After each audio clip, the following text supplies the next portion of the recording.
Episode 4 এর starting এ আমরা জিনম্যানকে কোর্টের ভিতরে দেখি। যখন জিনম্যানকে বলা হয় তুমি কি ডিফেন্ডেন্টকে দেখেছো লোকেদের খুন করতে, তখন একটা সিন দেখি যে জিনম্যান জেলের ভিতরে একজনের দিকে দেখতে থাকে যে জিনম্যানকে দেখে স্মাইল করে। এরপর আমাদের ওই সিন দেখানো হয় যখন জিনম্যানের কাছে একটা আননোন পারসন কল করে। তার আগে ড্রামাটি ভালো লেগে থাকলে চ্যানেলকে সাবস্ক্রাইব করে রাখো সবার আগে নিউ ভিডিও দেখতে। আসলে যে কল করেছে তার নাম জুনজল। জিনম্যান জুনজলকে বলে তুমি আমার নাম্বার কোথায় পেয়েছো। জুনজল বলে সেটা ম্যাটার করে না, কিন্তু একটা কথা জেনে রাখো বেল এখনো জিন্দা আছে আর সংজুর সাথে তোমার মায়ের ফিনুরালে গেছে। এটা শুনে জিনম্যান তার ফ্রেন্ড উন্ডাকে মেসেজ করে বলে দেয় বেল এখনো জিন্দা আছে, তুমি এসে জিয়ানের খেয়াল রেখো, আমি নিজের ফ্যামিলিকে বাঁচাতে যাচ্ছি। এরপর জিনম্যান গাড়ি নিয়ে তার দাদার ভাবিকে বাঁচাতে বাড়ি যেতে থাকে, কিন্তু রাস্তায় এক মহিলা জিনম্যানের গাড়ি থামিয়ে জিনম্যানকে বলে যে তার ফোন কাজ করছে না, সে ফোন কল করতে চায়। কিন্তু জিনম্যান অনেক ব্যস্ত ছিল, তখন তার ফ্যামিলির চিন্তা হচ্ছিল। কিন্তু তখনই পেছন থেকে একটা ট্রাক এসে জিনম্যানের গাড়িতে মেরে দেয় আর ট্রাক থেকে কয়েকজন বের হয়ে জিনম্যানের গাড়িতে শুট করতে থাকে।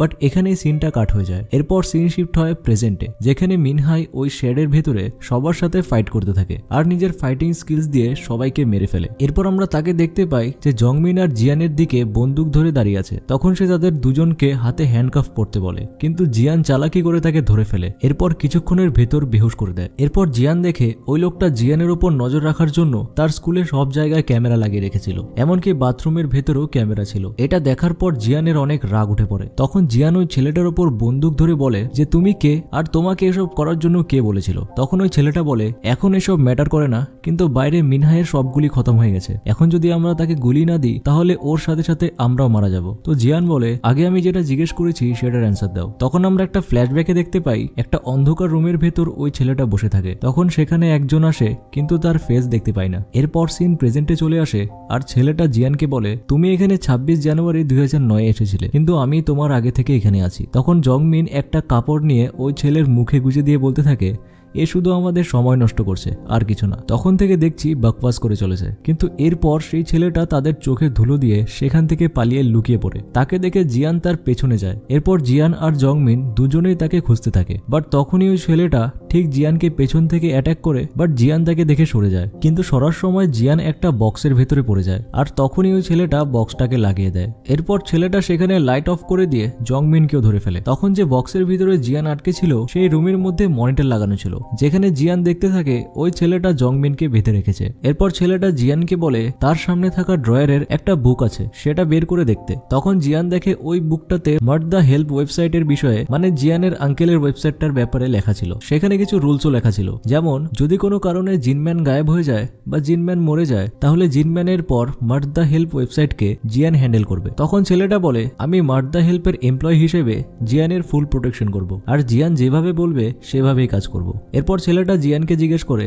এখন তুমি বলো তুমি কি মার্ট দ্য হেল্পের রেসপন্সিবিলিটি নেওয়ার জন্য রেডি আছো? যদি রেডি থাকো তাহলে সেখানে একটা পেপারে সাইন করে বলো। এরপর জিয়ান ওই পেপারে ইয়েস লিখে ছেলেটাকে দেখায় আর বলে তাকে সেখান থেকে বের করতে। তখন ছেলেটা জিয়ানকে ওখান থেকে বের করে দেয়। এরপর জিয়ান জংমিনকে খুলে দিতে বলে, কিন্তু ছেলেটা না করে। তখন জিয়ান বলে তুমি বলেছিলে আমি যা বলবো সেটাই তুমি করবে। তখন ছেলেটা বলে সবকিছু করব, কিন্তু এটা করতে পারবো না, কারণ এর পিছনে অনেক বড় রিজন আছে। তখন জিয়ান বলে কেমন রিজন? তখন ছেলেটা বলে জিনম্যানের মৃত্যু জংমিনের জন্য হয়েছে। এটা শুনে জিয়ান একদম অবাক হয়ে যায়। এরপর যখন জংমিনকে সে খুলে দেয় তখন জংমিন ছেলেটাকে মারতে শুরু করে, কিন্তু তখনই জিয়ান জংমিনের উপর গান এম করে। এটা দেখে জংমিন জিয়ানকে বলে এখন তোমার এই ছেলেটার উপর ভরসা হচ্ছে, ও সব মিথ্যা কথা বলছে, এমন কিছুই হয়নি। তুমি কি ভুলে গেলে কিছুক্ষণ আগে আমি তোমার সাথেই ছিলাম আর আমি নিজে মরতে মরতে বেঁচেছি। তখন ছেলেটা বলতে থাকে জিনম্যান কোনোদিনও সুইসাইড করতে পারে না, এই জিনম্যানকে মেরেছে। কিন্তু জংমিন বারবার জিয়ানকে বলছিল আমি তোমার এত হেল্প করেছি, সব সময় তোমার পাশে থেকেছি, আমি কেন করব? কিন্তু ছেলেটা তখন বলে জিনম্যান কখনো সুইসাইড করবেই না। যেদিন জিনম্যানের ফিনারেল ছিল তুমি নিজেও স্পট থেকে সব এভিডেন্স খতম করে ফেলেছো। আসলে এই ছেলেটা তখনের কথা বলছে যখন জংমিন জিনম্যানের বাথরুম সাফ করতে গেছিল, যেটা পার্ট 1 ভিডিওতে দেখেছো। তো যারা এখনো দেখোনি প্রথমে পার্ট 1 দেখে আসো এন্ড চ্যানেলকে সাবস্ক্রাইব করে দিও। এরপর জংমিন জিয়ানকে বলে আচ্ছা তুমি একবার ভাবো আমি বাথরুমে ফোনটা পাওয়ার পর তোমাকে দিয়েছিলাম, এরপর ওই ফোনের জন্য এসব শুরু হয়ে গেছে। তখন ছেলেটা জিয়ানকে বলে যদি আমার কথা বিশ্বাস না হয় তাহলে কম্পিউটার ওপেন করে একবার দেখো, তোমার সবকিছু ক্লিয়ার হয়ে যাবে। কিন্তু যখন জিয়ান কম্পিউটার ওপেন করতে যায় তখন জংমিন জিয়ানকে ভয় দেখিয়ে বলে, তুমি ওর কথায় বিশ্বাস করো না, তুমি কম্পিউটার ওপেন করতেই এখানে সব লক ডোর খুলে যাবে আর বাইরে থেকে সবাই ভেতরে ঢুকে আমাদের মেরে ফেলবে। এখানে জিয়ান একদম কনফিউজড হয়ে গেছিল যে এদের দুজনের মধ্যে কে সত্যি কথা বলছে। তখন জিয়ানের আঙ্কেলের একটা কথা মনে পড়ে। যখন সে একবার একটা বিড়াল রাখতে চেয়েছিল তখন তার আঙ্কেল বলেছিল, যদি তুমি এটাকে পালতে চাও তাহলে পালতে পারো, কিন্তু যদি এটা মরে যায় এরপর তোমার স্যাডনেসের রেসপন্সিবিলিটি তোমাকে নিতে হবে। আর এটা শুধু বিড়ালের জন্যই না, যদি তোমার লাইফে কোনো ডিসিশন নিতে চাও তাহলে সেটার রেসপন্সিবিলিটি টোটালি তোমার উপর হবে। এরপর আমরা প্রেজেন্ট টাইমে দেখতে পাই